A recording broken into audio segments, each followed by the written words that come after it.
Je suis médecin, pneumologue, allergologue, professeur émérite à Aix-Marseille Université et président de l'association pour la prévention de la pollution atmosphérique que les initiés appellent APPA. Bon, en 2 mots, c'est l'association, historique en matière de santé environnementale, créée en 1958. C'est une association nationale avec présence dans les différentes régions et qui a essentiellement pour, mission la transmission d'informations scientifiquement validées vers, différents publics, vers les professionnels de santé, vers les institutions aussi, les pouvoirs publics et vers le grand public.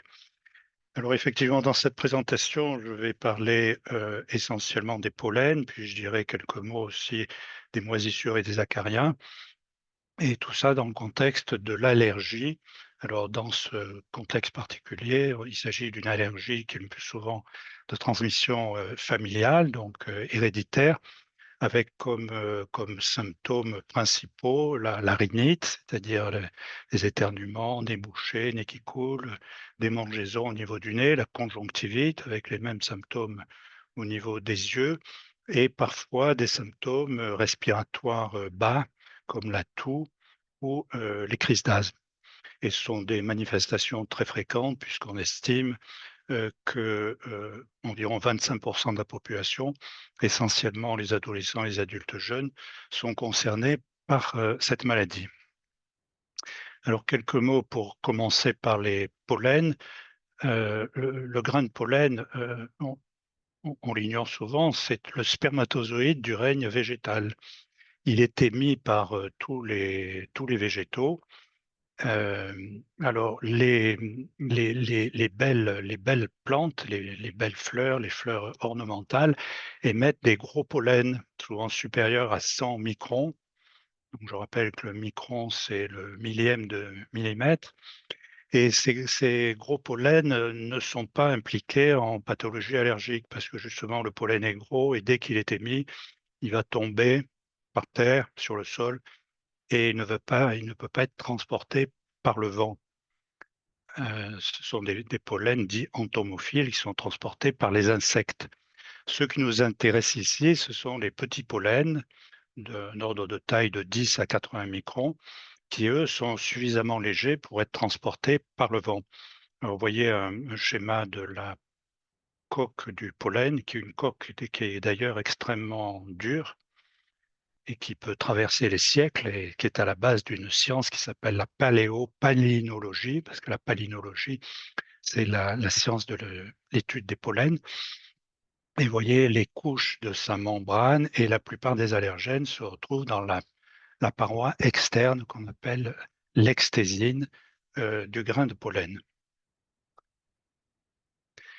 Alors voilà le cycle du pollen. Donc sur la gauche, on voit que le pollen est émis donc, par les fleurs mâles et puis il va être dispersé par le vent et il a plusieurs devenirs. Bon, la majorité de ces pollens vont 99,99 vont retomber sur le sol et puis être incorporés dans le sol. Certains chanceux, on peut dire, vont tomber directement dans le pistil des fleurs femelles pour assurer la fécondation et puis, quelques autres, vont tomber, pour le malheur des personnes allergiques, sur les muqueuses respiratoires ou sur les muqueuses oculaires pour déclencher des symptômes d'allergie. Dans chaque région, on a bâti ce qu'on appelle des calendriers polliniques. Alors j'ai présente là celui du sud-est de la France, mais chaque région a son calendrier particulier. Donc vous voyez qu'en fonction, en haut, des mois de l'année, on retrouve différentes, espèces, de pollen, des différents végétaux en concentration plus ou moins élevée. Et alors plus la couleur est foncée bien sûr et plus le pollen, un pollen donné est représenté à un moment donné et ces calendriers polliniques sont, une aide considérable pour le médecin, je dirais pour le médecin généraliste, parce que le médecin allergologue connaît tout ça par cœur pour, essayer de deviner finalement, à quel, vis-à-vis de quelle pollen, le patient qu'on a en face de soi au cours d'une consultation est sensibilisé. Alors on voit qu'en ce qui nous concerne ici, dans la région sud-est, c'est assez facile en début d'hiver, au mois de février-mars. C'est bien le cas en ce moment d'ailleurs, il y a une alerte rouge sur, les pollens de cyprès, qui ont été plantés en très grand nombre au autour des villes et qui émettent des quantités fabuleuses de pollen. Parce qu'on considère que un une branche de cyprès émet des milliards de pollen de cyprès. Donc le diagnostic pour nous à cette période de l'année est particulièrement facile chez une personne qui se plaindra d'une rhinoconjonctivite au mois de février et mars. Alors par contre, pour la suite de l'année, à partir du printemps, on voit que c'est beaucoup plus difficile parce qu'on a, bon, les pollens de chêne, on en a très peu, mais il y a des oliviers en Provence, il y a des platanes et comme partout, il y a des pollens de graminées et puis des pollens, d'urticaires, enfin surtout une urticacée particulière qui s'appelle la pariétaire et qu'on retrouve sur tout le pourtour de la Méditerranée. Donc là, les choses sont plus difficiles, il faudra s'appuyer sur des tests biologiques plus sophistiqués pour essayer de faire la part des choses et voir, à quelle espèce végétale le patient est sensibilisé. En effet, si on pense aller faire une désensibilisation, il est essentiel d'identifier le coupable. Alors ces dernières années, on observe justement, puisqu'il est question aujourd'hui du dérèglement climatique, une évolution, très sensible de la situation avec ces 4 phénomènes. Le premier, c'est une augmentation de la production de pollen parce qu'en effet, les espèces végétales, pour se développer, ont besoin de soleil et de gaz carbonique et donc le fait de cette augmentation de gaz carbonique dans l'air favorise la croissance végétale en masse végétale d'une manière générale et puis, augmente aussi la quantité de pollen induit. Par ailleurs il y a une augmentation de l'allergénicité des pollens. Alors là, c'est pas seulement le fait du dérèglement climatique, c'est le fait de l'interaction avec, aussi la présence de polluants et on a montré par exemple dans le cas du pollen de cyprès que les pollens recueillis près des voies à grande circulation, possèdent des allergènes particuliers que ne possèdent pas les arbres qui vivent, en pleine campagne. 3e point, on a noté une modification du début et de la durée de la pollinisation. Alors je l'illustre sur cette plaque, heu et c'est l'occasion de parler du marronnier de Genève. Bon, chacun sait qu'il y a cette expression, les journalistes, chaque, année reprennent les mêmes informations aux mêmes périodes et on dit que c'est un marronnier. Et l'expression vient de là, c'est qu'à Genève, sur la promenade de la Treille, l'apparition de la première feuille des marronniers signe l'arrivée du printemps. Et il se trouve que ces observations sont faites depuis l'année 1818. Donc c'est ce qu'on voit sur le graphique qui est à droite. Bon, évidemment, c'est pas le même marronnier qui est là depuis 1818, il y en a bien 3 ou 4 qui se sont succédés. Mais il y a un historique qui est extrêmement précieux justement pour, évaluer le début de la pollinisation du marronnier et on voit qu'avec les années, c'est ce qui est représenté ici, au début de la période d'observation, le marronnier, émettait ses pollens, dans la première semaine d'avril et puis actuellement, là, on voit que si on est sur la partie droite de la figure et bien c'est, à la fin du mois de février. Donc c'est, quand même une évolution extrêmement, considérable sur cette période de temps.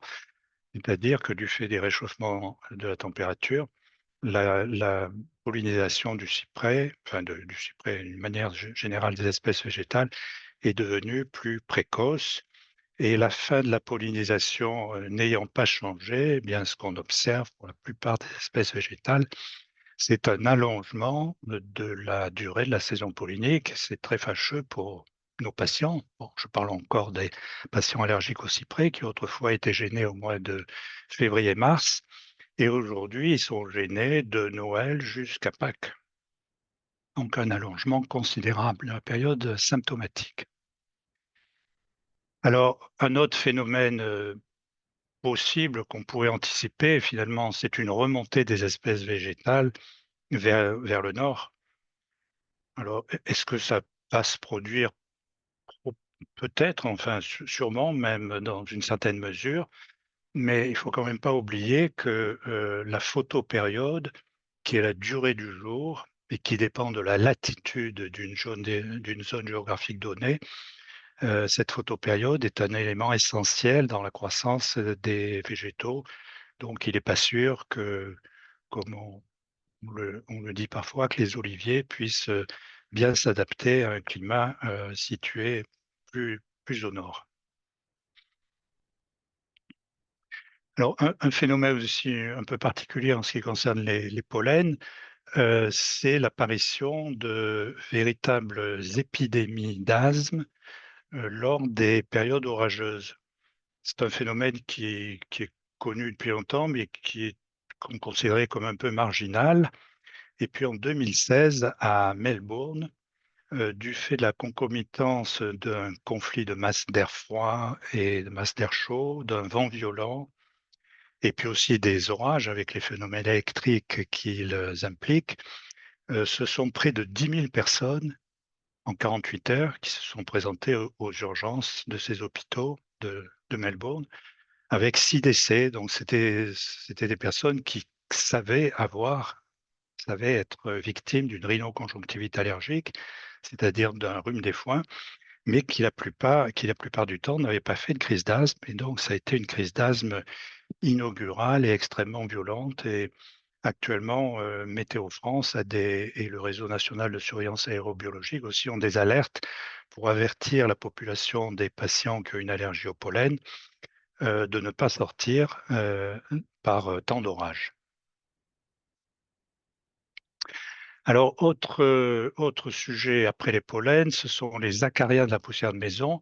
C'est aussi en lien avec le dérèglement climatique parce qu'avec, l'augmentation de l'hygrométrie extérieure et donc, intérieure, puisque l'intérieur est alimenté par l'extérieur, on anticipe une augmentation donc de l'humidité des logements et qui dit humidité dit acariens, puisque le développement des acariens est très lié au contenu de l'air en eau. Et s'il y a davantage d'acariens, il y aura davantage d'allergènes acariens, il y aura davantage de sensibilisation allergique vis-à-vis des allergènes acariens et donc davantage de symptômes en relation avec, cette allergie. Heu, un mot aussi à propos des moisissures qui sont évidemment, qui surviennent après des phénomènes d'inondation. Là, je représentais une inondation survenue autrefois dans la ville d'Arles, en Provence et dans lequel on était allé faire l'inventaire justement de la qualité de l'air dans un certain nombre de ces logements inondés. Le développement des moisissures entraîne, des allergies parce que les moisissures se propagent par des spores et ces spores portent des allergènes particuliers. Donc on peut très bien avoir une rhinite ou une conjonctivite ou un asthme en rapport avec les allergènes des moisissures. Mais en dehors de ce phénomène allergique, il faut insister aussi sur le fait que tout un chacun, même s'il n'est pas allergique, peut être incommodé par la présence de moisissures dans son logement. Il y a eu maintenant, 7 ans, un rapport de l'Agence nationale de sécurité environnementale qui a fait le point, un point très précis sur les risques sur la santé liés à la présence de moisissures dans les logements et ce sont en particulier chez l'enfant, l'apparition de nouveaux cas d'asthme, c'est la multiplication des crises d'asthme chez les enfants et chez les adultes et c'est aussi, ce qui est un peu plus inquiétant, un impact sur, le développement, intellectuel avec une diminution du quotient intellectuel chez des enfants qui ont pu vivre plusieurs années dans ces logements. Voilà et pour terminer, alors je vais un peu élargir le débat parce que quand on pense dérèglement climatique, on pense, aussi aujourd'hui, perte de la biodiversité et cette biodiversité, c'est-à-dire le contact de l'humain avec, les végétaux et les animaux. C'est ce qu'on appelle aujourd'hui le concept d'une seule santé. Eh bien, le fait qu'il y ait des contacts, notamment chez l'enfant, précoce avec ces différentes protéines, joue un rôle de stimulation, dans le bon sens de la réponse immunitaire. Et en l'absence de ces contacts, eh bien, le système immunitaire peut avoir une réaction déviante, vers les maladies allergiques. Et c'est notamment important dans la petite enfance. C'est ce qu'on appelle aujourd'hui l'hypothèse microbiologique. C'est l'intérêt pour, l'enfant d'être justement au contact de ces différentes substances et de ces différents allergènes tôt dans la vie pour, éviter que le système immunitaire aille s'orienter vers, les voies de l'immunoallergie. Oui, voilà, alors il y a cette question de l'interaction entre les polluants, atmosphériques et les pollens, et qui influent sur l'allergénicité des pollens. Vous avez dit, vous avez, donné l'exemple du cyprès. Est-ce que c'est quelque chose de très général? Justement, est-ce qu'il y a d'autres exemples de ce type? Et voilà, est-ce que vous pouvez peut-être en dire un peu plus sur les raisons pour lesquelles, les polluants de l'air vont booster l'allergénicité de ces pollens, ça serait utile. Oui, alors, effectivement, c'est une explication un peu finaliste, c'est-à-dire quand les végétaux se trouvent dans des situations qui leur sont défavorables, par exemple sécheresse, au contraire trop, inondation ou présence de polluants atmosphériques, ils sont dans un état de moindre défense immunitaire et à ce moment-là, ils vont être attaqués par les insectes et c'est en somme une réaction de préparation de l'organisme du végétal qui, va sécréter ce qu'on appelle des protéines de stress. Des protéines de stress, parce qu'il est stressé justement dans différentes situations et ces protéines de stress sont notamment des enzymes qui s'appellent les chitinases. Et chitinases, comme leur nom l'indique, ça va dégrader la chitine qui est le squelette des insectes. Donc vous voyez comme les choses sont bien faites, hein. Heu, L'espèce végétale se prépare à l'agression et elle se prépare à aller détruire ces insectes agresseurs. Peut-être sur le lien avec les polluants atmosphériques, parce que, il y a en particulier la pollution à l'ozone ou, au dioxyde d'azote. Est-ce que là, on a observé des liens, directs avec, l'allergénicité des pollens? Oui, ben là, c'est ce dont j'en parle, par exemple, avec cette observation, cette étude, espagnole avec les pollens, prélevés sur des cyprès, hein, soit en zone polluée, soit en zone non polluée et on a le même type d'interaction d'ailleurs pour les acariens. C'est-à-dire une personne qui a été ça a été montré dans une chambre expérimentale, si on expose la personne allergique aux acariens dans une chambre, mettons à des concentrations d'oxyde d'azote ou à des PM2,5 et qu'ensuite on va lui faire un test de provocation vis-à-vis de l'allergène des acariens, la réaction va être, boostée. Donc on voit bien qu'il y a une préparation par l'exposition aux produits chimiques et ensuite l'exposition à l'allergène va amplifier considérablement cette réaction. Est-ce que c'est bien l'effet de l'orage sur la fragmentation des pollens, qui donc, enfin leur donne une plus petite taille et leur permet de mieux pénétrer les voies aériennes de l'humain? C'est ça le Oui, mécanisme? oui, oui, c'est ça, tout à fait. Alors d'ailleurs, pendant longtemps, il y a eu un débat sur le fait que les relations entre l'asthme et le pollen, parce que le pollen est trop gros. Je vous ai dit, la taille minimum, c'est 10 microns. Et à 10 microns, ça passe pas dans les voies aériennes inférieures. Ça passe pas la glotte, donc ça peut pas entrer dans les bronches. Et alors on se demandait pourquoi on fait des crises d'asthme si l'allergène ne rentre pas dans les bronches. Et puis effectivement, on s'est aperçu, il y a déjà une vingtaine d'années maintenant, notamment pour le pollen de graminées, et là, il est en cause dans ces asthmes d'orage, puisque c'est survenu au mois de juillet. Le pollen de graminées, en fait, contient dans son cytoplasme une multitude de microbilles. Et ces microbilles, eh ben, comme son nom l'indique, elles sont toutes petites et elles peuvent très facilement rentrer dans les voies respiratoires inférieures.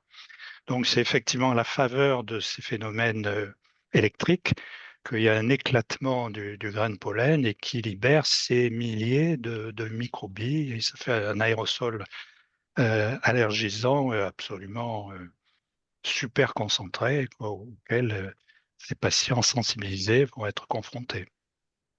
Est-ce qu'il y a des modèles qui permettent de quantifier à la fois l'évolution de la prévalence des crises d'asthme, mais surtout leur gravité dans les décennies à venir?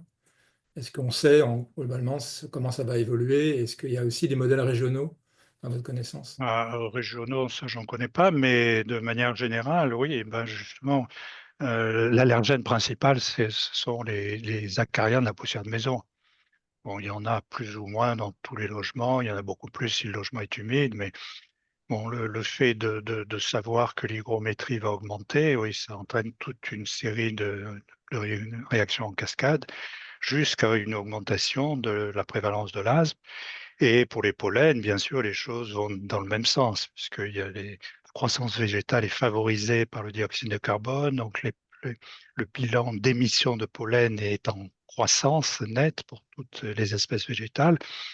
Et donc, on anticipe une augmentation de la fréquence de la rhinoconjonctivite allergique. Et alors, ceci ajouté, donc c'est le rôle des allergènes là, dont je viens de parler, mais il y a un phénomène de fond sous-jacent qui est extrêmement important, auquel j'ai fait allusion, c'est ce qu'on appelait aujourd'hui l'hypothèse hygiéniste, préfère appeler aujourd'hui l'hypothèse microbiologique, qui veut que la vie moderne fasse qu'on est de moins en moins au contact avec ces substances, ces allergènes, ces moisissures.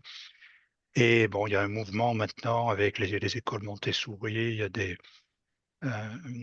vraiment un courant de pensée qui justement veut retrouver le contact avec la nature.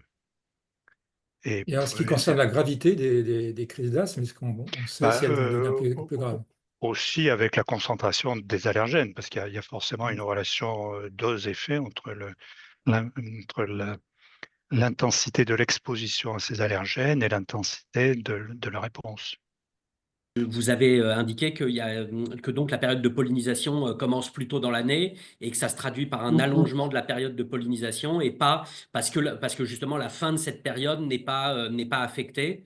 Ouais. Et je me demandais si malgré tout, pour certains végétaux, il n'y avait quand même pas un impact des températures élevées, peut-être des sécheresses, enfin voilà, peut-être plus importantes qui écourteraient sur la fin, la période de pollinisation, malgré tout.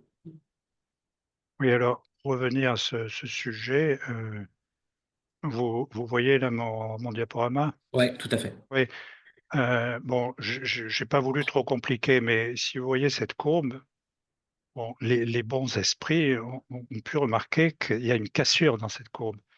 Elle arrive à son minimum vers 2010, puis 2010, il y a une inversion là. Il y a une inversion de tendance. Alors, c'est observé pour le marronnier, mais aussi pour d'autres végétaux. Et ce phénomène est en relation, ça complique un peu les choses, mais c'est en relation avec un phénomène que les botanistes appellent la dormance. C'est-à-dire que pour qu'un végétal émette des pollens au printemps, il faut qu'il ait suffisamment accumulé de froidure. Et donc, ça fait que s'il ne fait pas assez froid, on observe un renversement de tendance, c'est ce qu'on commence à observer.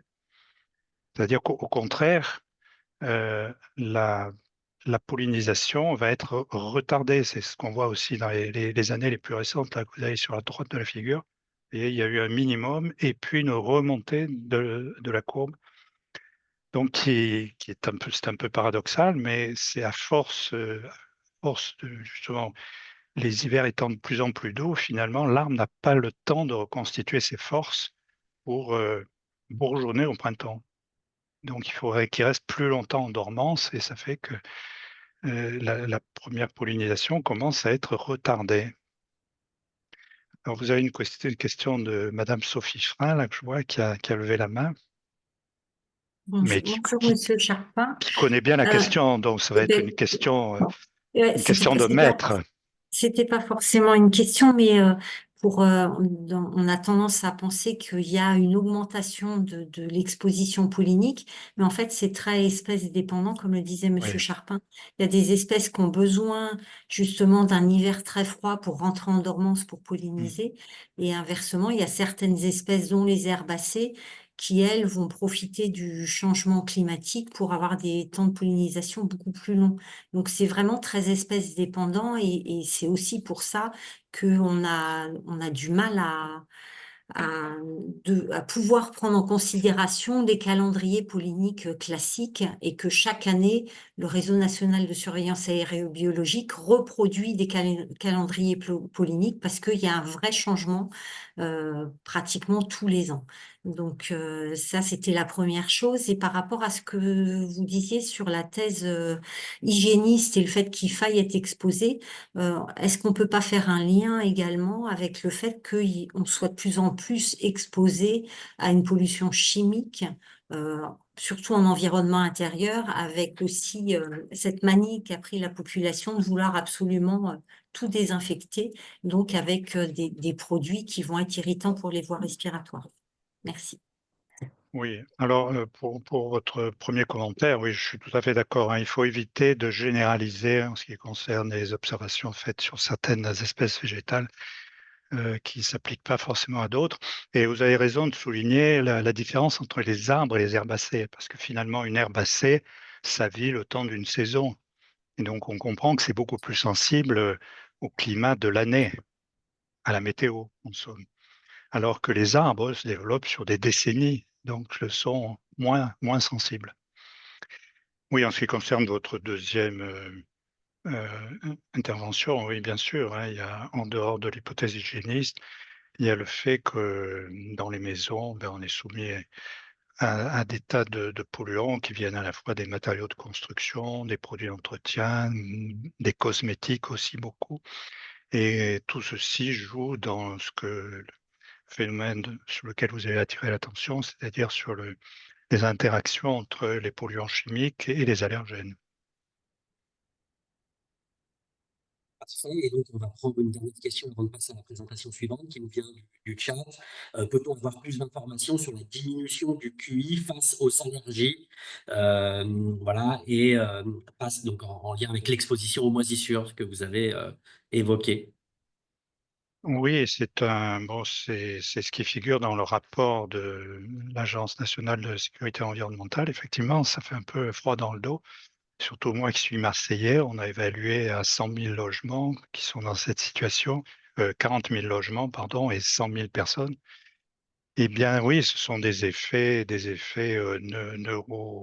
neurologiques d'exposition aux moisissures. Et depuis le Covid, quand même, on connaît beaucoup mieux les relations entre l'atmosphère, le nez, et par le nez, finalement, le nez, il est très près du cerveau, parce que la lame criblée de l'ethmoïde, elle est à la base du nez, et le cerveau est juste au-dessus. Et donc, il y a des relations, enfin, il y a des relations entre les virus et les maladies neurologiques, les démences, et puis c'est probablement c'est probablement le cas aussi avec les moisissures et avec les autres aérocontaminants. Je vais vous présenter aujourd'hui une partie de mes travaux de thèse qui portaient sur l'influence du changement climatique sur l'exposition aux polluants chimiques de l'air dans les logements de l'Île-de-France notamment. Euh, Du coup, pour commencer, enfin, pour donner un peu de contexte sur le lien qui existe entre le changement climatique et la qualité de l'air intérieur, on peut classer les facteurs qui impactent la QAI en réponse au changement climatique en trois catégories.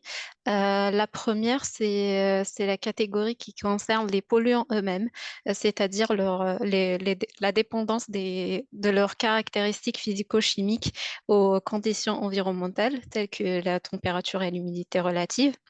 Du coup, on sait bien que changement climatique, la première idée qui arrive en tête quand on parle du changement climatique, c'est la variation de la température à l'extérieur et à l'intérieur par transfert thermique à travers l'enveloppe du bâtiment. Du coup, cette augmentation de la température et aussi enfin, la variation de l'humidité peut varier certaines caractéristiques liées aux polluants tels que la volatilité, les paramètres d'émission, de transfert.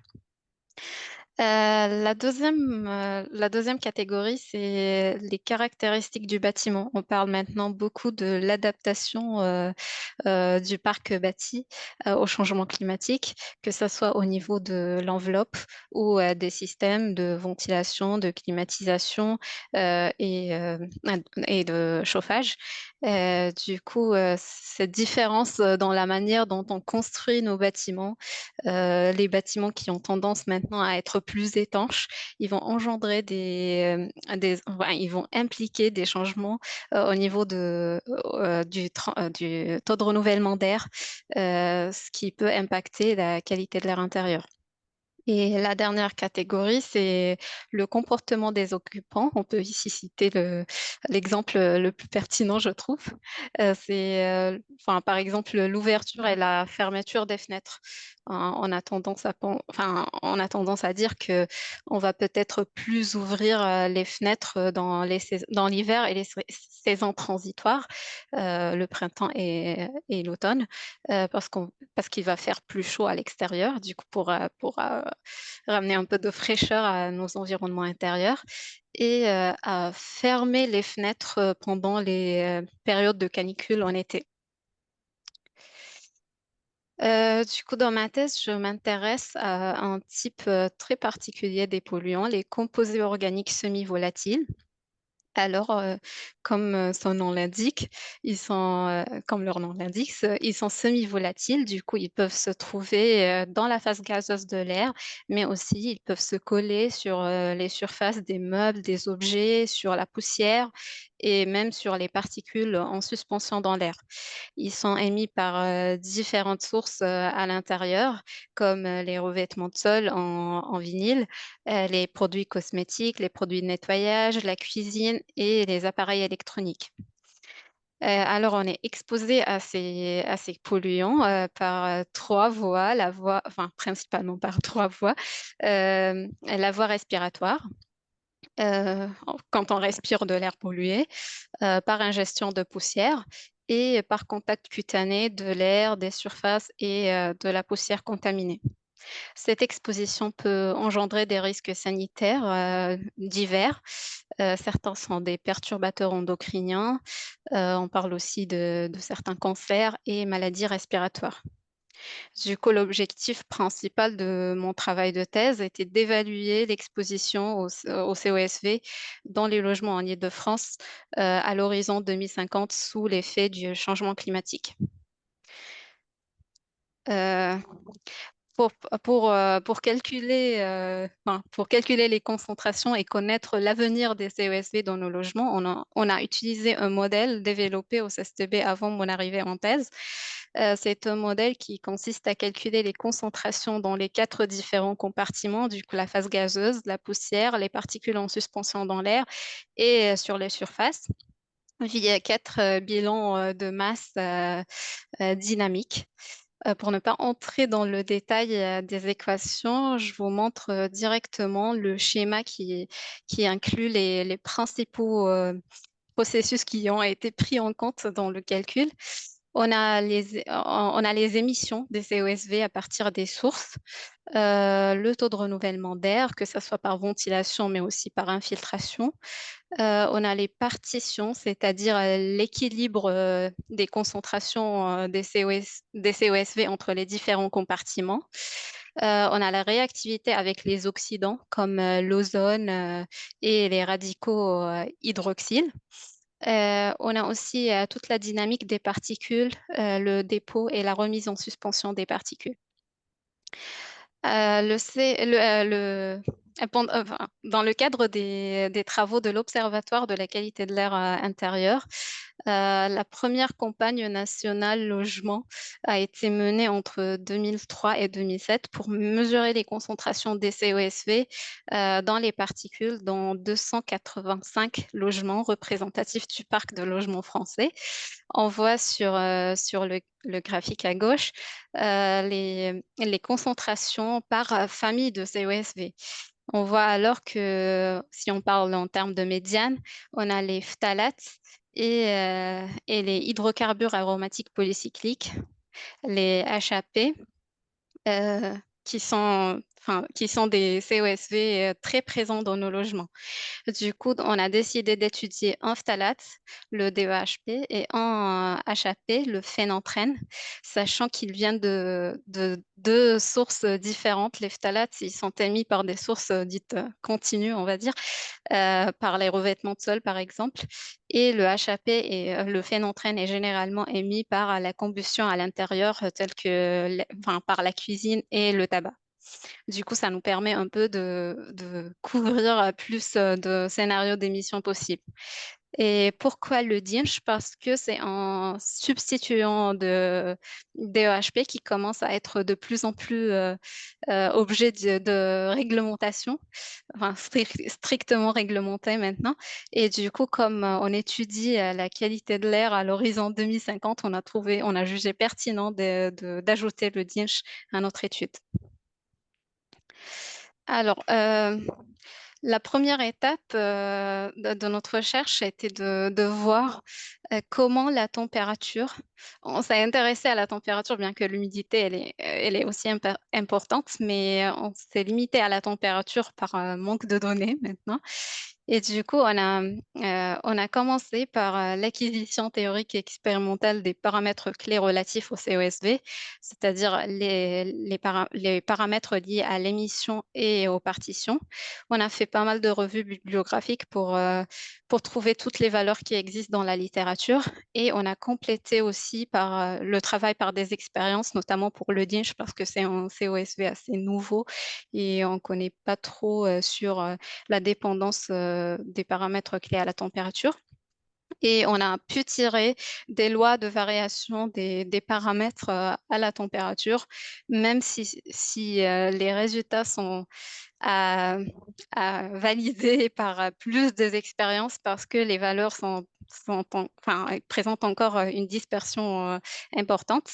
Mais on a fait le max pour l'instant. Et puis maintenant, on connaît les lois de dépendance des paramètres à la température. Faut connaître la température. Et pas que la température, mais aussi, si on revient au modèle, mais aussi le taux de renouvellement d'air et les concentrations des oxydants et des particules qui entrent dans le calcul des concentrations de COSV.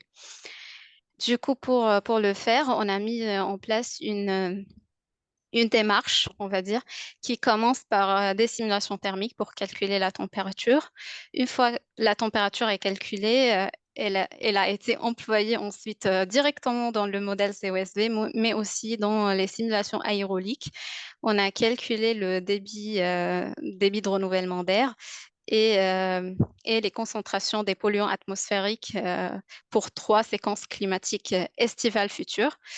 Et puis, comme le travail a été fait pour l'été, on a aussi ajouté quelques simulations aéroliques de pollution atmosphérique pour l'hiver, mais ces simulations ont été faites dans le cadre du projet de recherche BATANK qui s'intéresse surtout à l'effet du changement climatique sur l'utilisation des systèmes de chauffage et puis sur la qualité de l'air.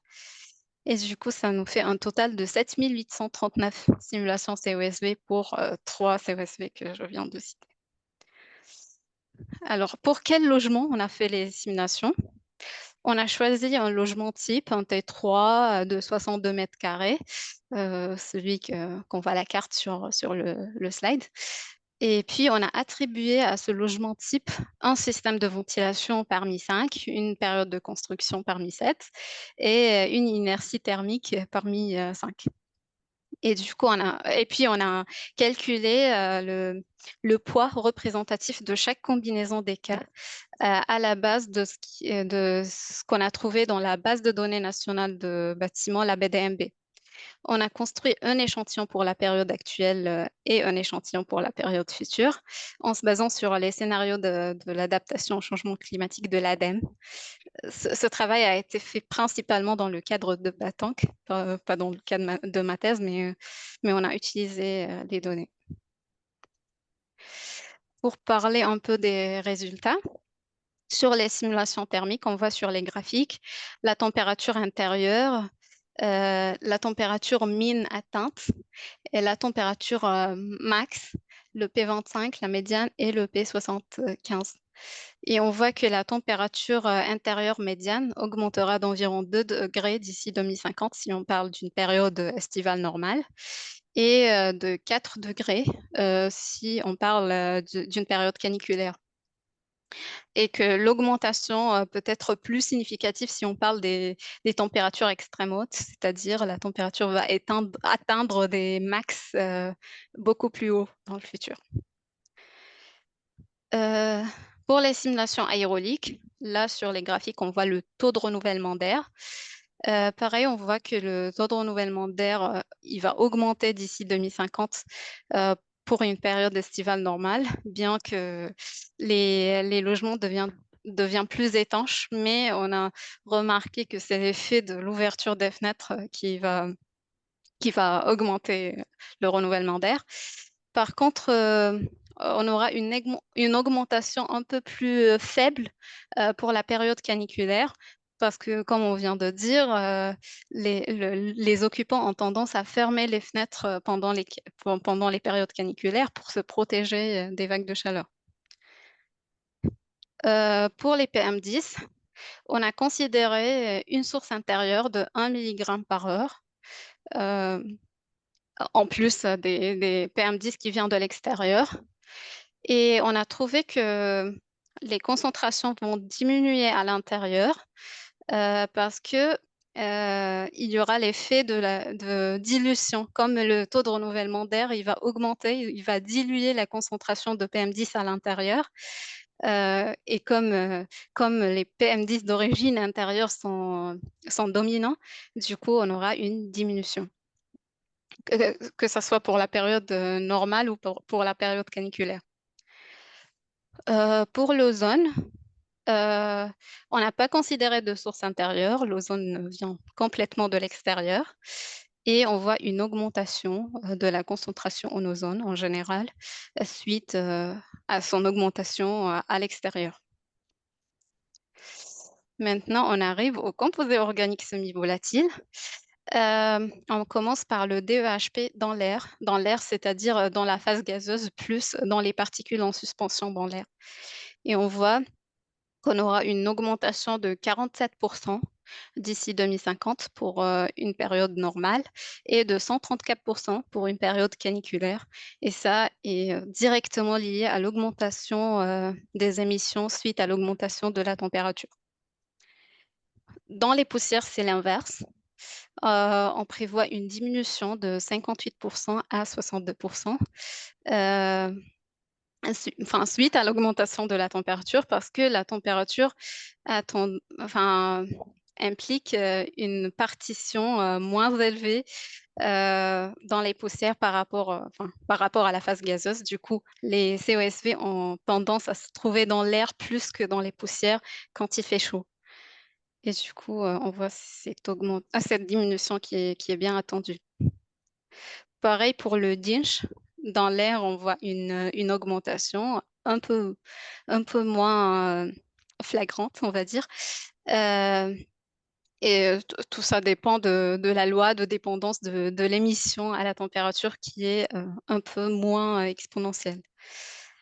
Et dans les poussières, c'est exactement la même chose. On voit une diminution, que ce soit pour la période normale ou pour la période caniculaire. Pour le phénanthène, c'est un peu différent, parce que comme je viens de dire, le phénanthène est émis par par des sources de combustion intérieure comme la cuisine et le tabac. Du coup, on n'a pas considéré un changement des pratiques de cuisine à l'intérieur, comme c'est pas directement lié au changement climatique. Et du coup, si on considère que la source va rester constante, on voit qu'on aura une diminution entre 11 et 20% de concentration par effet de dilution. Et dans les poussières, pareil, une diminution parce que, pour la même raison, quand il fait chaud, les COSV ont tendance à se trouver dans la phase gazeuse plutôt que dans les phases adsorbées. Et voilà, merci. Si vous Est-ce avez... que vous pouvez revenir sur ce comportement, pour un peu résumer, voilà, ce comportement d'ouverture des fenêtres, Ouais, donc que vous supposez être moins, enfin, il y a sûrement des enquêtes qui le disent, moins fréquent en période de canicule. ouais, Ça, comment ce comportement va évoluer avec le changement climatique? Et du coup, quel est l'impact de ce comportement comme ça attendu en 2050, là où par ailleurs vous indiquez que le renouvellement d'air et le phénomène de dilution donc des composants que vous étudiez va augmenter. Est-ce que vous pouvez un petit peu ouais, résumer tout ouais. ça, ouais, de façon... Ouais, en fait, pendant la période caniculaire, il va faire très chaud et il y aura moins de renouvellement d'air dans les logements. Et c'est un peu le pire parce qu'il y aura plus d'émissions et il y aura pas de dilution des concentrations à l'intérieur. Du coup, on atteint des concentrations très élevées dans l'air. Par contre, dans les poussières, c'est un peu l'inverse. Les polluants, ils ont tendance à se trouver plus dans l'air que dans les poussières ou sur les surfaces. D'accord. Alors, on a un certain nombre de questions qui arrivent. Denis Charpin, l'étanchéité du logement à l'air intervient certainement. Ce critère est-il pris en compte par l'ancienneté du bâtiment? Ouais, oui, oui, c'est ça. En fait, l'âge du bâtiment dans nos simulations indique la perméabilité à l'air de l'enveloppe, comment dire, la valeur U, la transmission thermique par l'enveloppe et le facteur solaire dB et la surface de la paroi vitrée. L'âge du bâtiment détermine ces quatre paramètres, ces quatre facteurs dans les bâtiments. Alors, on vous interroge sur voilà, pourquoi ne s'être intéressé qu'au logement en Île-de-France? Ouais. En fait, c'est parce qu'au début, on avait l'idée de faire une projection de ce qui a été fait dans la CNL1, du coup, une vision globale de toute la France. Mais finalement, comme on cherchait un échantillon de logement représentatif, c'est-à-dire on a les poids pour chaque logement. On n'a pas trouvé que le projet Battant qui s'intéresse à ce sujet et le projet Battant qui a fait le travail pour l'Île-de-France. Du coup, on était obligé un peu à se limiter à l'échelle de l'Île-de-France. Mais évidemment, le travail est complété au niveau de la France, mais avec un échantillon représentatif. Parce que là, tous les résultats que je montre sont des résultats, on va dire, pondérés, c'est-à-dire ils prennent en considération les poids de représentativité de chaque catégorie de logement. D'accord.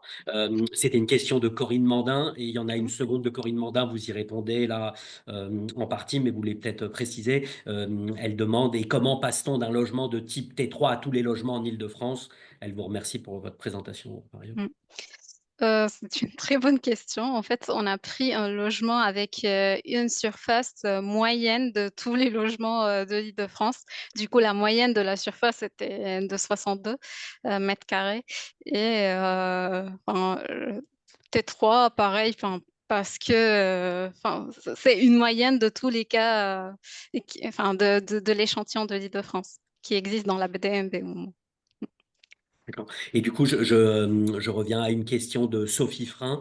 Quel est l'impact de la climatisation? Est-ce que ça a été pris en compte? Est-ce que vous avez des estimations? Là, je suis en train de faire une étude de cas en présence et en absence de climatisation pour comparer, mais pour les résultats que j'ai montrés tout à l'heure, non, on n'a pas pris en compte la climatisation. Denis, on vous propose de poser la question que vous venez d'écrire. Vous voulez la poser oralement directement? Oui, je me demandais si vous avez eu vent des résultats de concentration de composés organiques volatiles semi-volatiles dans la campagne logement numéro 2 qui s'est terminée Mm. il y a une année à peu près. Ouais, en fait, on avait eu l'idée de comparer CNL2 à CNL1, mais enfin, pour des raisons un peu logistiques, j'ai pas encore l'accès aux données de la CNL2, mais effectivement, ça pourrait être une très bonne idée de comparer les deux campagnes, comme il y a quand même assez d'années entre les deux campagnes. Mm. C'est combien de logements cette seconde campagne? Vous aviez dit 285, je crois, pour la première. La première 285, la deuxième, je ne sais pas. C'est 560, Ah, mais Mm. est-ce que le dosage a été fait dans l'ensemble ou dans un sous-échantillon? Ça, je ne sais pas. Ouais. Et du coup, j'ai une question sur la dimension sociale dans tout ça. Mm. C'est peut-être pas l'objet du coup de votre travail, mais voilà, est-ce qu'il y a justement de ces campagnes, il y a des données sur les disparités sociales sur la qualité de l'air intérieur, par exemple? Est-ce que c'est quelque chose qui est regardé dans ces campagnes et est-ce qu'il y a des résultats connus sur les inégalités sociales finalement en termes de qualité de Alors, l'air intérieur ou de confort ça, thermique? ouais, ça pas trop. Mais il y a juste un tout petit point dans le calcul, c'est l'algorithme qui déterminait la fréquence d'ouverture des fenêtres. Il tient en compte aussi, enfin, il tient pas en compte que la température et l'humidité, mais aussi le niveau de bruit. Et ouais. D'accord. Et du coup, enfin, c'est le seul petit point qui entre dans le calcul, qui est un peu différent de tout ce qui a été fait. Est-ce que votre travail inclut comme ça un peu des analyses de sensibilité sur certaines des hypothèses qui sont faites pour voir si Ouais. les résultats changent du tout au tout? Est-ce que justement les résultats changent du tout au tout quand on remet Ouais, en question telle ou telle hypothèse? ouais, tout à fait. En fait, avant tout ce travail, on a fait une analyse de sensibilité du modèle utilisé et on s'est aperçu que les paramètres liés au CESV, que ce soit l'émission ou les partitions, et plus le renouvellement d'air, sont les paramètres les plus dominants, on va dire, dans le modèle. Du coup, ouais, enfin, même quand on a négligé certains paramètres par manque de données, on était un peu, on va dire, sûr que, que ça va pas trop impacter la qualité des résultats. J'avais D'accord. peut-être une petite question, David, Jean-Jacques, si oui. tu as... Bien sûr, on a largement le temps. Est-ce que vous pouvez déduire de vos travaux un certain nombre de recommandations déjà que vous pourriez faire? Par exemple, vous disiez que durant les périodes caniculaires, les gens vont avoir tendance à fermer les Euh, fenêtres et plutôt ouvrir. Est-ce en que fait, par exemple, on pourrait leur recommander d'aérer le matin quand il ne fait pas encore trop chaud, ou ce genre de choses? En fait, c'est un très grand débat, je vois, dans la communauté scientifique entre étanchéité des bâtiments pour réduire la consommation énergétique et la qualité de l'air intérieur. C'est toujours Mm. le débat Ouais. sur ce point-là. Du coup, je ne sais pas, mais à un moment, il faut trouver un équilibre entre les deux parce que, ouais, enfin, des logements très étanches, ok, c'est bien pour la consommation énergétique, mais au niveau qualité de l'air, Mais est-ce que par ça exemple, pose des questions. en ouvrant 10 minutes les fenêtres le matin, Oh, lorsqu'il ne fait pas trop chaud, est-ce que ça suffit à faire diminuer le taux de polluants? je peux pas dire ça suffit. Après, il y a du travail aussi qui est en cours maintenant sur. Enfin, j'avais dit qu'on a pris en compte les différents systèmes de ventilation. J'ai pas fait encore des comparaisons entre logement avec ventilation naturelle et logement avec ventilation mécanique. Ouais. Du coup, enfin, les résultats peuvent être différents par classe de système de ventilation. Ça va être inclus dans votre thèse aussi, ce travail sur la Ouais, ouais, ventilation, d'accord. ouais, J'ai Et les vous, résultats, en fait, j'ai toute la base de données, mais là, je suis en train de ok. juste produire les figures, quoi. Et juste pour info, vous soutenez quand votre thèse exactement? Je ne sais pas trop exactement, mais ça va être en printemps, avril-mai, je dirais. D'accord, ok, Mm. merci. Je vais vous parler aujourd'hui de l'impact du changement climatique sur le confort thermique et la qualité de l'air. En fait, au travail, en m'appuyant sur le projet Créative, qui est un projet assez similaire au projet Battant, qui est un autre projet Ambre, qui sont tous les trois financés par l'ADEME. Donc moi, comme m'a dit Basile, je suis Siam Garnouti, je suis chargée de recherche dans l'équipe BPE Bâtiments performants dans leur environnement à Nantes, au CEREMA, et je travaille principalement sur la modélisation et l'expérimentation à l'échelle du bâtiment en lien avec le microclimat. Pouvez-vous Mais allumer votre caméra, Madame Garnouti, c'est possible? Ah oui, excusez-moi, pardon, excusez-moi. Non, c'est pas grave. Voilà, excusez-moi. Hop. Donc, le contexte, on en a parlé, c'est le contexte du changement climatique, avec une augmentation enfin, le changement climatique qui va entraîner une augmentation des températures moyennes. Selon les hypothèses du GIEC, ça va aller de 2 degrés jusqu'à 4, voire 5 degrés d'ici 2100. Et j'ai gardé les projections du GIEC, je n'ai pas repris les dernières, mais plutôt les RCP, puisqu'on les utilise dans nos simulations. Donc, ajouté à cela, enfin, dans ce contexte-là, on a mené une étude numérique pour voir quel était l'impact sur l'inconfort et les besoins énergétiques en 2050. Et on s'est rendu compte qu'au-delà de la notion de confort thermique, on était peut-être obligé d'aller sur des notions plutôt de risque de surchauffe. Et cette étude numérique, on l'a menée sur plusieurs typologies de bâtiments, à Nancy et à Nice. On a réalisé plein de simulations. Donc, ce qu'on peut constater qu'en 2050, on aura une augmentation de 450 heures d'inconfort, surtout en fait de 450 heures à 1400 heures d'inconfort sur toute la France. Bien entendu, la région méditerranéenne est la plus impactée. Et on va augmenter également les besoins de refroidissement. Donc, on aura besoin d'avoir recours à la climatisation qui, elle aura un impact, on va voir plus tard, sur un autre phénomène. Avec ce réchauffement climatique, il y a une augmentation également des vagues de chaleur, de leur nombre et de leur intensité. Si vous voyez ici sur ce schéma-là, la petite bulle en rouge, c'est la canicule 2003. Et vous voyez que les canicules qui vont suivre sont plus intenses et vont durer plus longtemps. Et on l'a vécu en 2022, on l'a vécu... et ces vagues de chaleur ou ces vagues de canicule ont un impact sanitaire puisqu'on constate une surmortalité liée à ces canicules-là, notamment à l'intérieur des bâtiments. Il y a plein de choses qui sont faites pour adapter l'extérieur, en fait, en créant des îlots de fraîcheur. Mais en général, les personnes en passent 90% de notre temps à l'intérieur, que ce soit dans les maisons ou dans les bureaux. Et c'est là où il y a le plus de risques, justement, liés au changement climatique et notamment aux vagues de chaleur. Et si on rajoute à cela le phénomène d'îlot de chaleur urbain, qui est un phénomène en fait constaté en milieu urbain comme son nom l'indique, qui est une différence de température, une augmentation de température en milieu urbain par rapport au milieu rural ou suburbain. Cette augmentation de température, elle est due aux matériaux utilisés, au manque de végétalisation en fait en ville.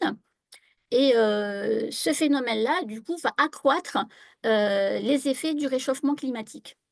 Et quand on est en période de canicule, par définition, la période de canicule, c'est quoi? C'est qu'on n'a pas de diminution de la température nocturne, donc la nuit, on a peu de ventilation, et c'est ce qui va accentuer donc les effets de risque à l'intérieur du bâtiment. Par rapport à l'effet d'îlot de chaleur urbain ICU, nous avons mené dans la même étude numérique et on a constaté que, là c'était sur 2015, sur l'année 2015, que les effets en fait là ce que je présente ici, c'est le nombre d'heures d'inconfort. Ce qu'on va constater, c'est que sur toute la France, on a plus de 200 heures d'inconfort. Et ça ne va pas impacter que les régions en fait, méditerranéennes ou du sud. En Pays de la Loire, par exemple, on est impacté par ce phénomène-là. Et ce qu'on constate, c'est pareil par rapport aux effets du changement climatique, ce n'est pas tant les bâtiments anciens qui sont impactés, mais plutôt les bâtiments les plus récents. Donc, qu'on devra rénover d'ici 2050, bien entendu.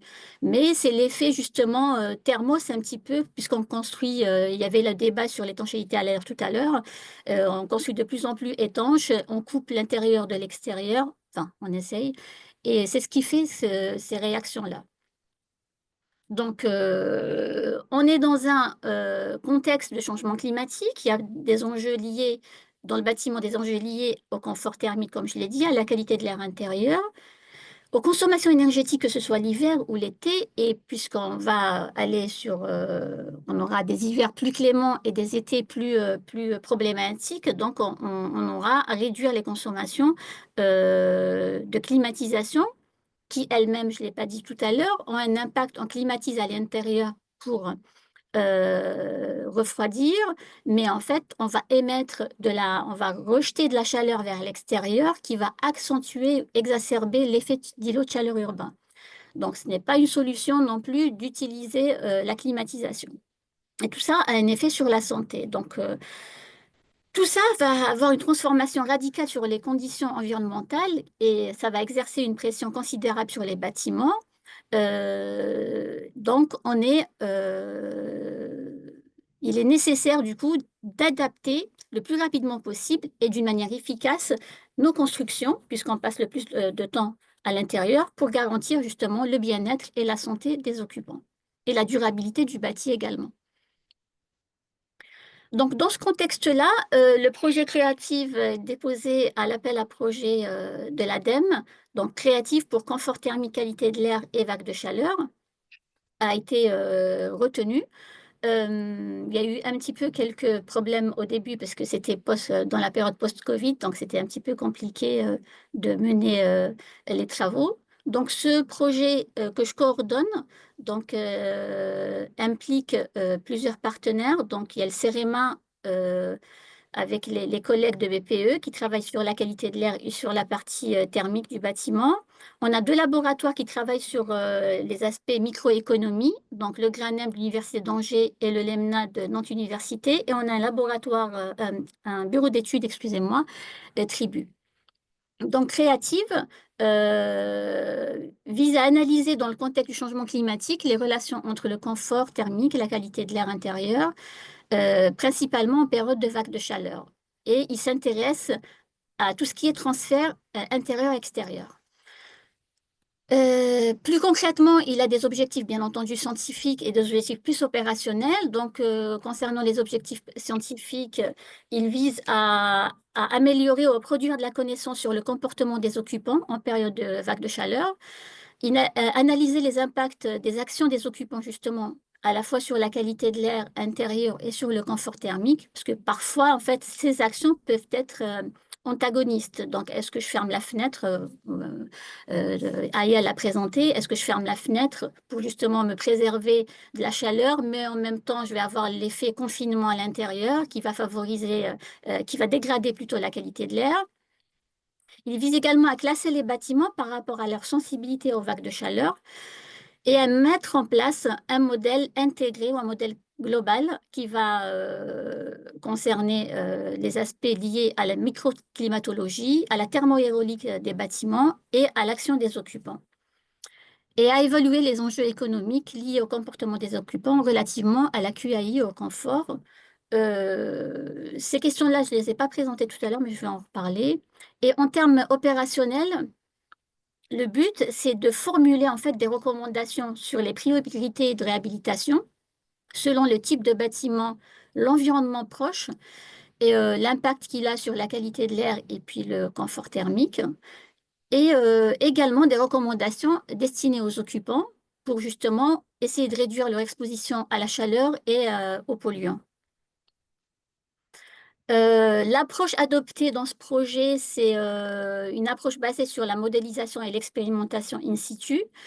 et qu'on traite à la fois d'un point de vue physique, mais aussi humain, puisqu'on a mis en place des moyens d'enquête auprès des occupants pour recueillir leurs ressentis, leur mode de vie, et notamment en période de canicule.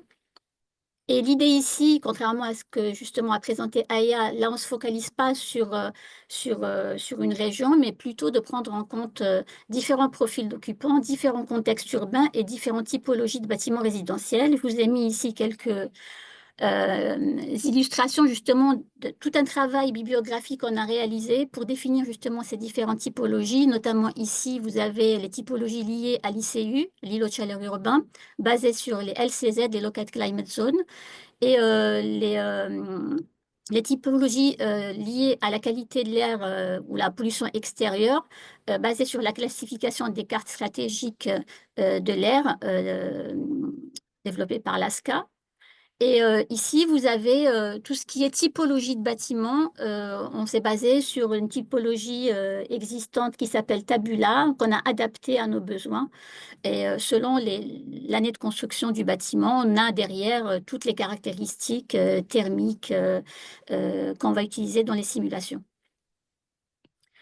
Donc, ce qu'il y avait dans ce projet, c'est un projet interdisciplinaire, puisqu'on a des collègues qui travaillent sur la qualité de l'air, on a des thermiciens et on a des économistes avec nous. Mais centré, en fait, cette approche-là, elle était centrée sur le comportement des occupants en lien avec les approches économiques et celles de physique du bâtiment. Donc, il y avait une nécessité de s'assurer qu'on parle tous de la même chose et que le transfert sera fait dans le projet. Il y a également plusieurs couplages de phénomènes physiques à différentes échelles qui est réalisé. Et là, il y avait la nécessité de faire le point sur ce qui est possible de faire et les conditions d'interopérabilité justement entre tous ces modèles qu'on va manipuler. Donc, dès le début, on a réalisé un schéma d'interopérabilité, désolé, pour montrer en fait quels étaient centrés sur l'occupant ou le modèle d'occupant et pour montrer quelles étaient en fait les données nécessaires pour faire les calculs. Donc là, on a le modèle d'occupant, on a les modèles thermiques et le modèle aérolique pour ce qui est du confort et de la qualité de l'air. Enfin, pas le confort, le modèle thermique, plutôt les conditions environnementales intérieures et le modèle d'environnement extérieur, puisque l'autre bâtiment, il est quand même ancré dans un environnement qui a un impact sur ce qui se passe à l'intérieur. Et dans ce modèle d'environnement extérieur, il y a à la fois la partie thermique et la partie aérolique aussi. Comme j'ai dit, on a une approche basée sur la modélisation, mais aussi sur l'expérimentation. On a choisi 3 sites pilotes, donc à Lyon, un logement collectif à Lyon, une maison individuelle à Clermont-Ferrand et un logement collectif à Nantes. C'est des bâtiments qui sont assez différents, ancrés dans des environnements différents aussi. Par exemple, le site de Gorge de Loup à Lyon, il est pas loin d'une autoroute. À Clermont-Ferrand, la maison individuelle, pareil, il y a une route qui passe. Et puis à Nantes, il y a moins de passages routiers, mais par contre, c'est pas loin d'un parking, d'un centre commercial et d'un parking, qui peuvent avoir un effet justement sur le comportement thermique et aérolique du bâtiment. On a également en fait instrumenté des logements dans ces bâtiments, à la fois pour avoir les conditions environnementales et qualité de l'air intérieur, et puis à l'extérieur. Donc, classiquement, on a mesuré les températures et les humidités relatives. Après, pour tout ce qui est qualité de l'air, on a utilisé les particules fines, les COV et le CO2. Sans rentrer dans le détail, après on avait des stations météo également à demeure. Et comme je vous l'ai dit, on a soumis également, on a développé des questionnaires à la fois pour renseigner les calculs, hein, les simulations thermiques dynamiques et les simulations thermoaéroliques, et aussi pour comprendre comment les gens en fait vivent dans leur logement et comment quelles sont leurs actions en période de canicule. Bon, j'avoue que les retours, surtout sur tout ce qui est carnet de bord et questionnaire confort thermique court, c'est des choses en fait qui sont obligées de renseigner tous les jours. On n'a pas eu beaucoup de retours de remontées ou partiellement remplis. Donc, c'était un petit peu compliqué de traiter ces données-là. Quelques exemples, justement, je n'ai pas mis beaucoup de résultats parce que le projet est toujours en cours, mais quelques résultats préliminaires sur les données mesurées dans les trois appartements du logement de l'immeuble lyonnais et puis de la maison individuelle. Là, vous avez les températures mesurées dans les différentes pièces. Et avec la limite, on va dire, de confort mise ici à 28 degrés. Donc, ce qu'on constate, c'est que dans les bâtiments lyonnais, il y avait la sensation d'inconfort qui ressortait et qu'on voit plus ou moins sur la mesure physique. Ce qui est en D ici, en fait, c'est la maison individuelle de Clermont-Ferrand, qui est plutôt confortable quand on mesure, mais en termes de sensation, les gens trouvaient qu'en période de canicule, il faisait chaud quand même. Ce travail a été fait dans le cadre de la thèse de Mathilde Hochstein, qui a soutenu récemment. Donc, je pense que son manuscrit, il est en ligne. Il y a également un travail qui a été fait par Mathilde aussi sur l'évolution de la température intérieure et du taux de CO2, et puis les actions, les ouvertures de fenêtres ici en bleu. Donc là, vous avez en trait noir la température, en petit pointillé le CO2. Tout ce qui est en bleu, ce sont les ouvertures de fenêtres. En orange ici, c'est l'utilisation de la clim, une clim mobile, une clim, excusez-moi. Et puis, on a aussi le ventilateur en vert qui est utilisé. Donc, ce qu'on peut voir, c'est ici, il y a eu une période d'absence prolongée. Est-ce que c'est en réaction à la canicule, justement? Est-ce que les personnes ont un logement secondaire? Donc, ils ont décidé, parce que le logement était trop chaud pour eux, de partir. La deuxième chose qu'on peut constater, c'est que on a de multiples ouvertures de fenêtres tous les soirs. On se pose la question, est-ce que c'est pour la chaleur? Est-ce que c'est pour accéder au balcon? Est-ce que c'est parce qu'il y a un chat, par exemple, et voilà, il passe. Donc, on ouvre pour qu'il passe. On a une ouverture à peu près d'1 heure le matin avec le ventilateur qui est allumé. Et on a le ventilateur et le climatiseur sont allumés dans l'après-midi quand les occupants sont présents, ici. Et pendant la nuit, le climatiseur est éteint et le ventilateur change de pièce. Il l'emmène avec eux dans la chambre. Donc là, c'est vraiment des résultats préliminaires qu'on doit croiser après avec les enquêtes. Il y a également une autre analyse qui a été menée sur la campagne d'instrumentation en 2022. Donc, à partir des différents capteurs qu'on a installés, que ce soit pour la qualité de l'air ou pour la température et l'humidité, on a utilisé toutes ces données-là pour voir l'impact ou quel était le paramètre le plus important qui va amener l'occupant à ouvrir la fenêtre. Donc, toutes les données ont été regroupées en données environnementales en des variables environnementales intérieures, des variables environnementales extérieures, et puis le contexte de la variable. Donc, par exemple, est-ce que c'est le week-end? Est-ce que c'est la canicule? L'heure de la journée? Et on a utilisé une méthode d'apprentissage, donc la forêt aléatoire, pour essayer de retrouver ces relations.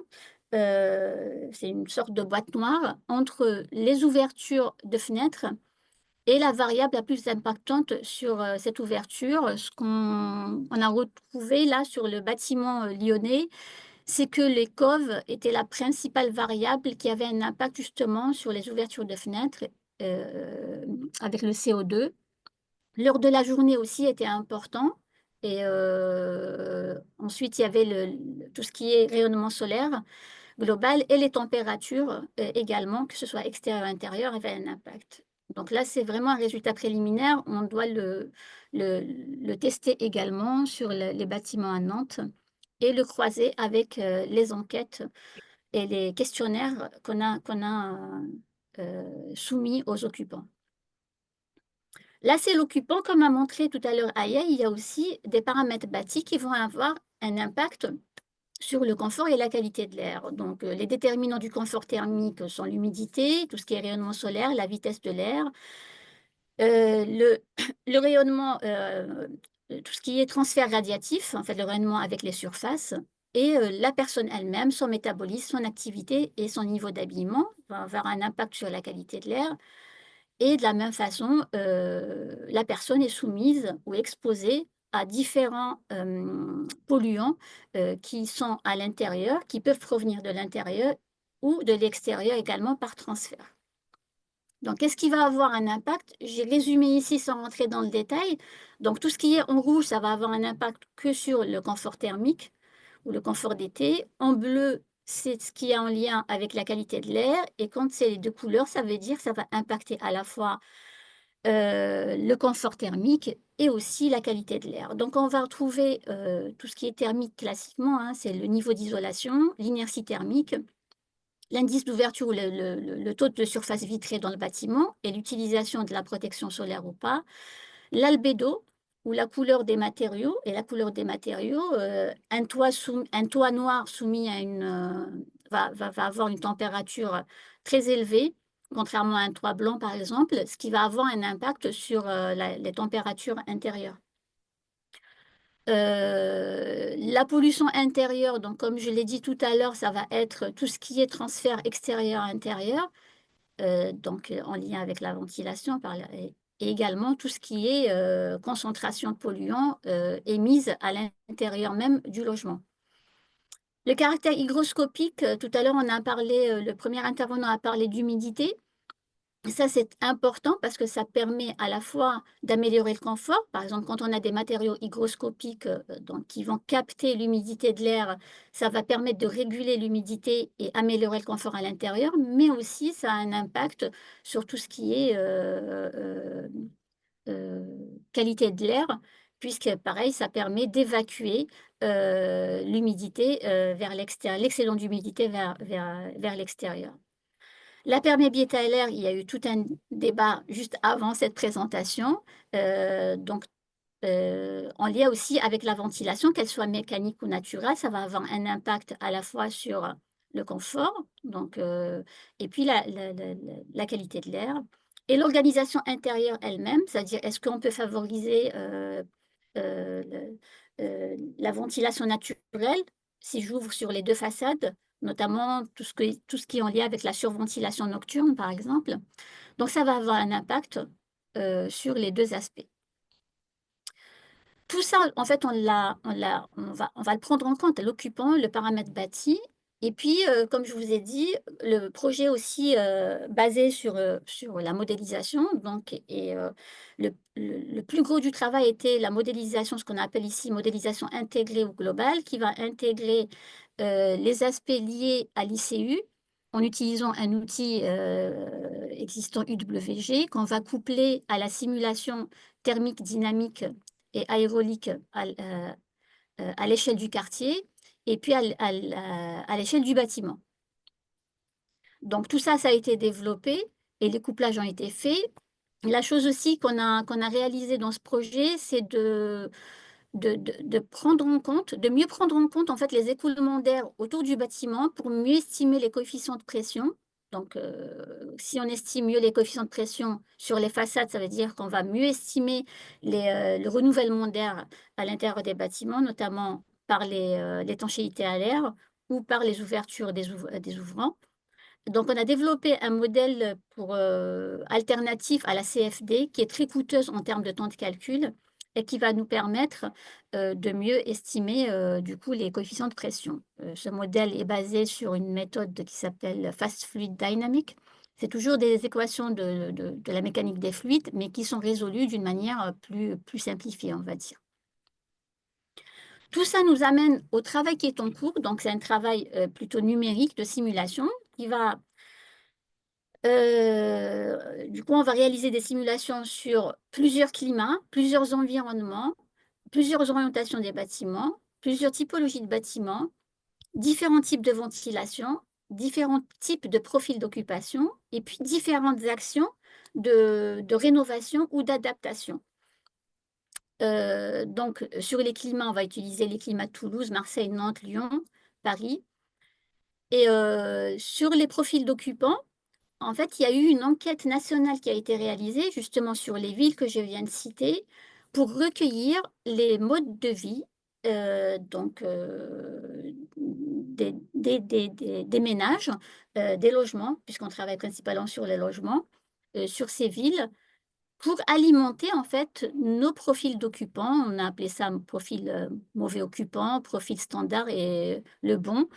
Derrière, il y a des scénarios d'occupation, des scénarios d'ouverture de fenêtres, des scénarios d'utilisation des volets, des protections solaires, excusez-moi, des scénarios d'émissions d'émissions de pollution à l'intérieur des bâtiments.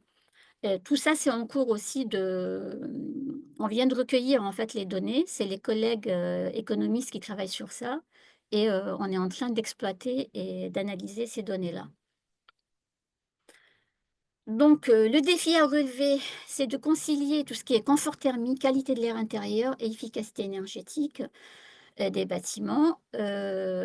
Donc les solutions bâties qu'on va étudier par simulation, c'est tout ce qui est protection solaire des baies, protection solaire des loggias, balcons et terrasses, des menuiseries et puis aussi aux battantes et les isolation intérieure-extérieure, l'isolation des toitures. On a des solutions aussi liées au comportement des habitants eux-mêmes. Donc, comment ils vont utiliser les protections solaires des baies, comment ils vont ouvrir les fenêtres. Et on va tester des solutions techniques, donc le système de ventilation, des ventilateurs mobiles et les brasseurs d'air plafonniers. Tout ça, en fait, donc j'ai fait un petit peu de teasing pour vous dire qu'il y a un séminaire de restitution du projet créatif qui est en cours de programmation. Ce sera probablement en mois de juin 2025. Et tous les acteurs du bâtiment et les chercheurs seront invités à y participer. Je passerai, je pense, par votre peut-être mailing list pour vous donner la date. Et il y aura également les fiches solutions qui vont être diffusées, qui vont être présentées bien sûr lors du séminaire, mais qui vont être diffusées par la suite. Là, je vous ai mis quelques exemples. On est en cours de construction de ces fiches-là.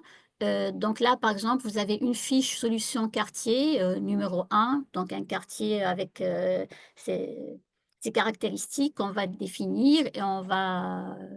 là, j'arrive pas à lire tout ce qui est écrit, donc je suis désolée, c'est trop petit. On va cibler en fait le public à qui s'adresse cette fiche et on va ici mettre les résultats justement des simulations, les préconisations.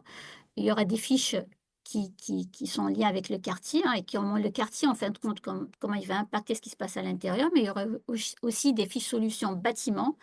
Donc, et il y aura aussi des fiches solutions pour l'occupant, comment il doit gérer en fait son logement pour améliorer sa qualité de vie et réduire son exposition à la chaleur et à à la pollution.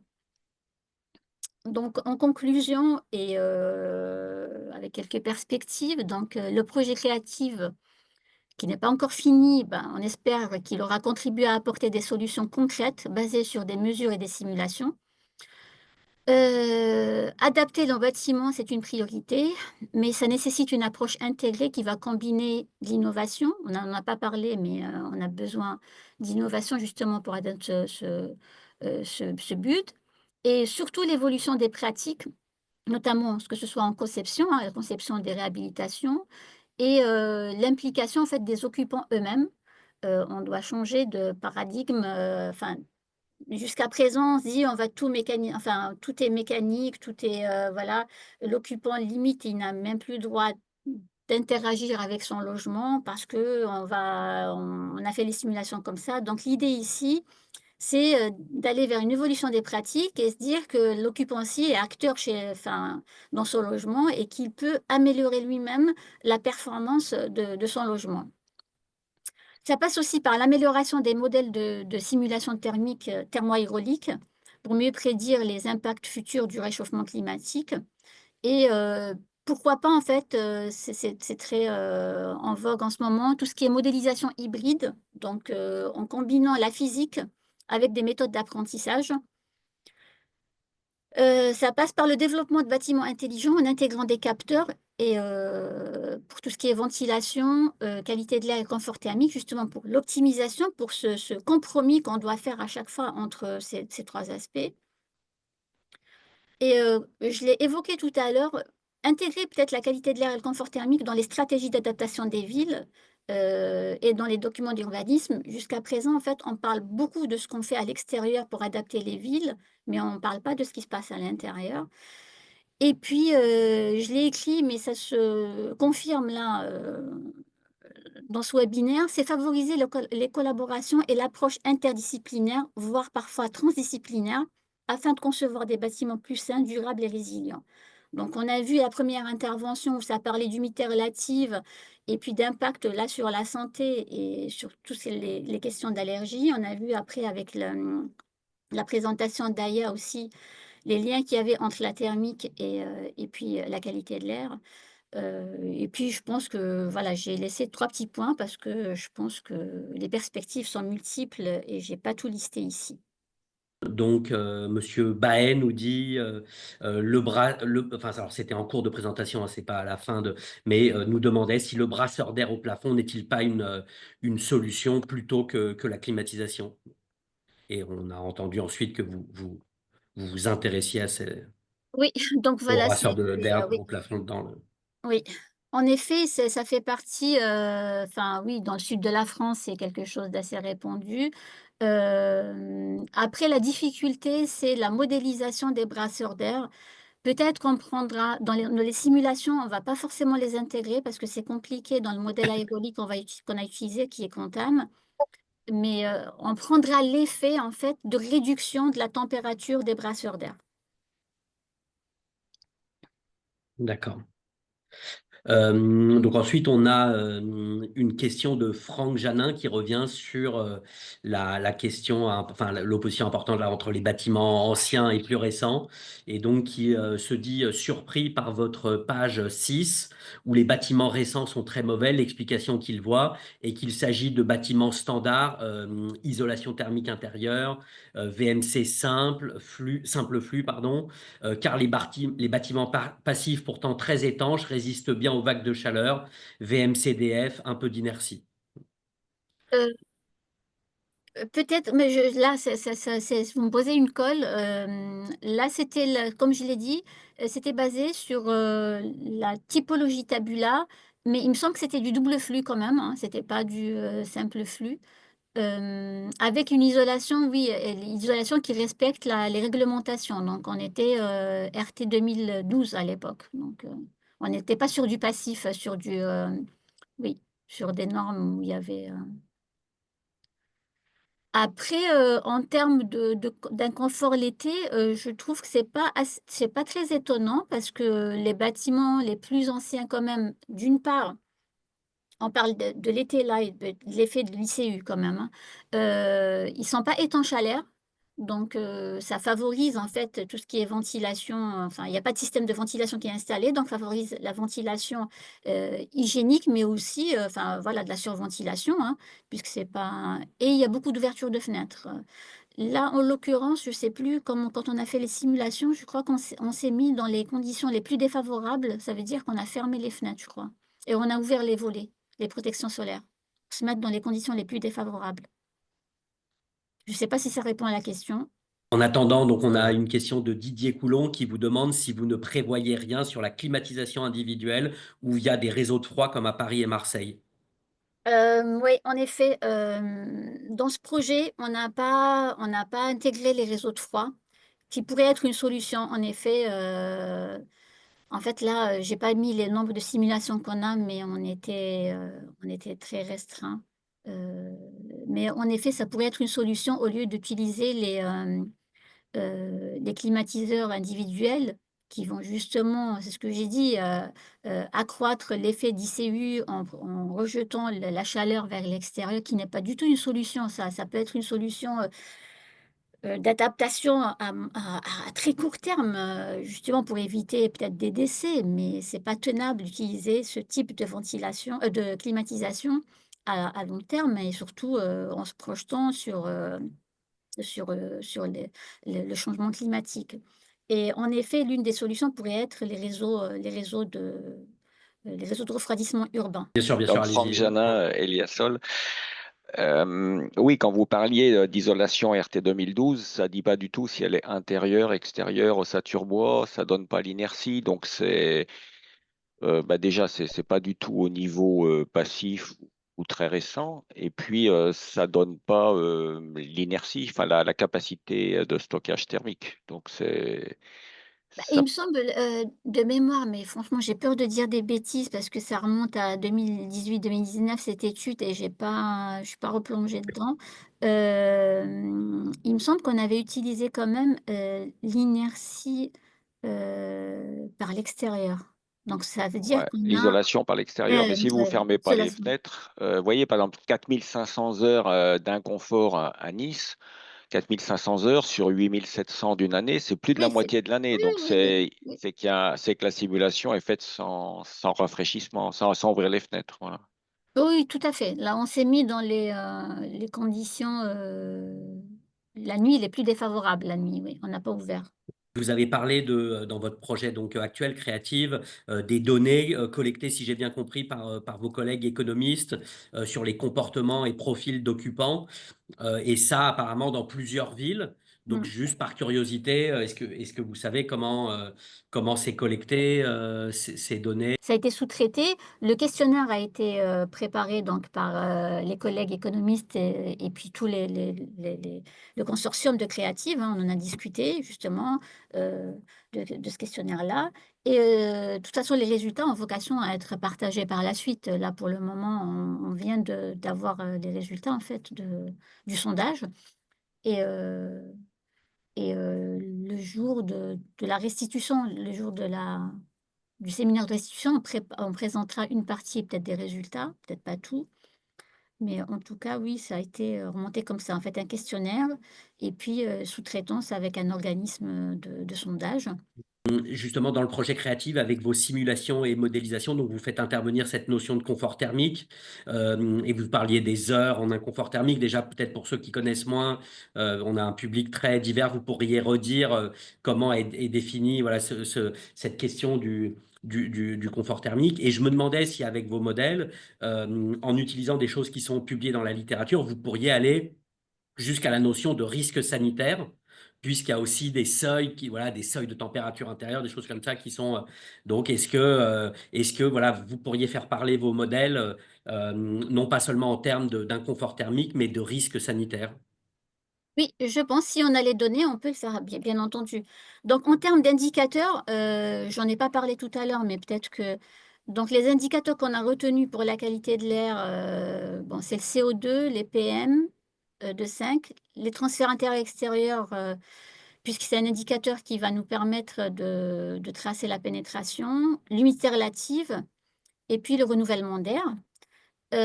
Pour les indicateurs pour le confort thermique, heu, on a, retenu en fait, il y a eu tout un état de l'art qui a été réalisé. On a retenu le modèle dynamique de Gage, en fait, qui est amélioré pour déterminer la sensation thermique à utiliser comme entrée des modèles de comportement et on a les indicateurs qui sont ici, donc le nombre d'heures et les degrés heures, donc le nombre d'heures en fait on fixe un seuil, par exemple, on va dire 28 degrés et on va compter le nombre d'heures où on est supérieur à 28 degrés ou le nombre de degrés heures, donc ce sont des degrés heures où on est supérieur à un certain seuil, également. On a pris tout ce qui est confort adaptatif de la norme européenne qui est citée ici et qui est utilisée à peu près dans la RE 2020, donc la réglementation environnementale 2020 en France.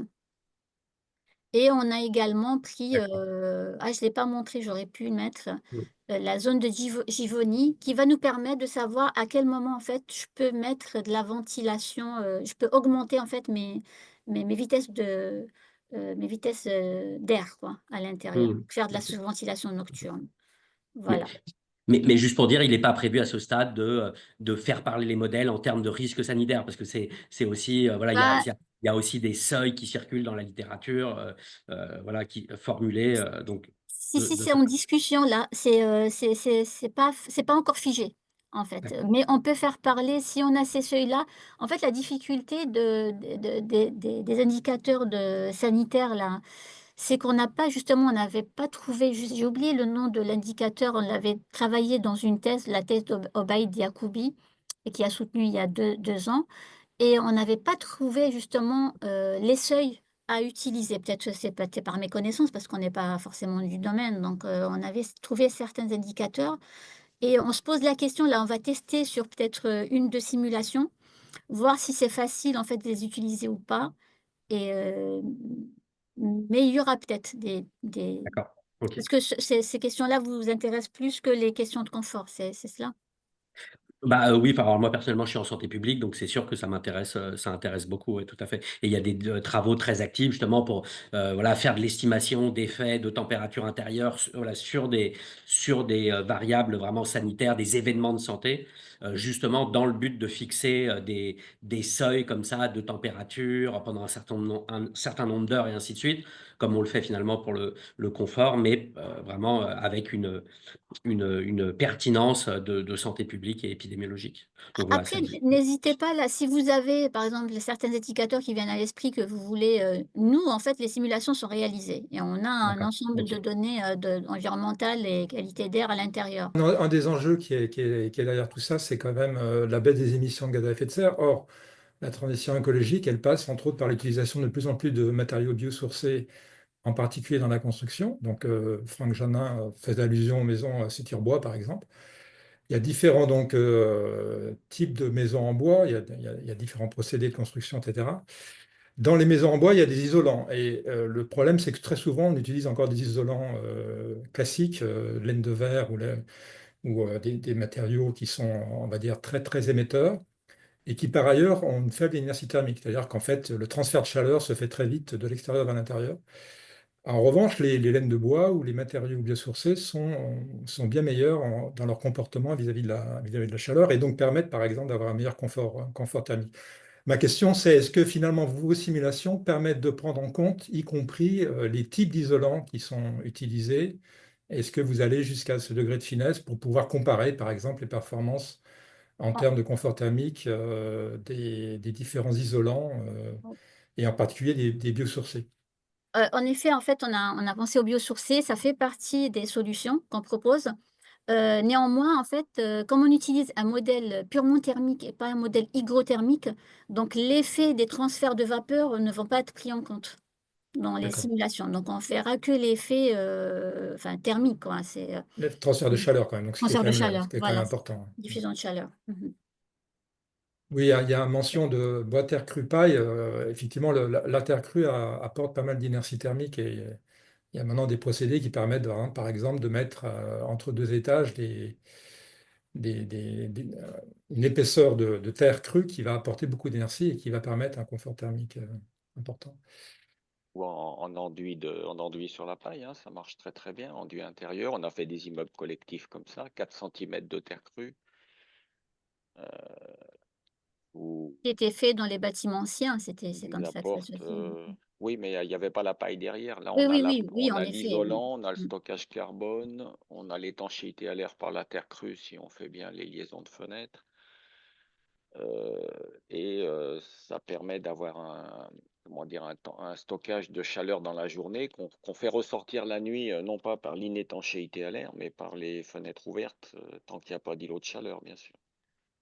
Et tant qu'il y a pas de canicule aussi.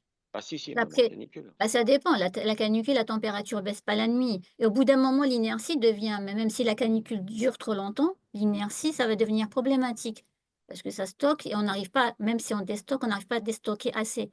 J'ai vu une étude, je sais plus à partir de combien de jours de canicule, en fait, l'inertie n'a plus d'effet, quoi. Et Personnellement, je suis pas pour les solutions qui ont trop d'inertie, tout à fait. Euh, mais 4 cm de terre, c'est juste l'inertie qu'il faut pour 1 ou 2 jours et passer 1 ou 2 nuits. Mais c'est pas une inertie très lourde, hein. mmh Par contre, ça évite le système sans inertie qu'on a dans toutes les ITI, euh, qui se font encore beaucoup et qui là font des bâtiments très inconfortables et en plus mal protégés. tout à fait. Bah, on espère répondre à ces questions-là parce qu'il y aura des années de sensibilité, par exemple, sur justement l'épaisseur de l'isolation. Et on espère avoir ces réponses pour, pour le mois de juin.